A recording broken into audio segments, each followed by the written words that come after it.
Magandang araw sa inyo mga ka-wild. Kuya Rom po ng Wild Room TV.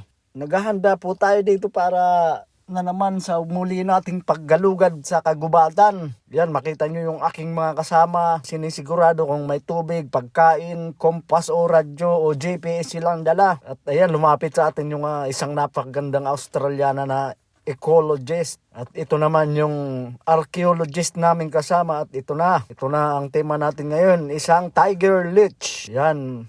Alam nyo ba na ang tiger leech na ito ay sinusundan nila yung kanilang biktima sa pamamagitan ng pagsunod ng carbon dioxide o pagpapakawala ng isang chemical sa tubig para masundan nila yung kanilang bibiktimahin. Ayan, daan-daan siyang umaakyat sa ating kasama. Alam nyo ba na medyo makati ang kagat niyan at kapag busog na yan, kusa nang bumibitaw yan. Ayan, busog na siya kaya bumitaw na siya dyan mga ka-wild. Ayan, isang tiger leech na halos di na makagalaw.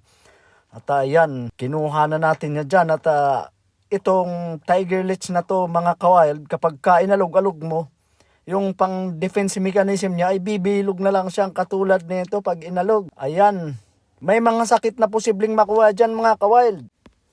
Ang mga sakit na pwedeng makuha dyan mga ka-wild ay ang infeksyon sa dugo at infeksyon sa balat. Hanggang sa muli po, ito si Kuya Rom ng Wild Room TV.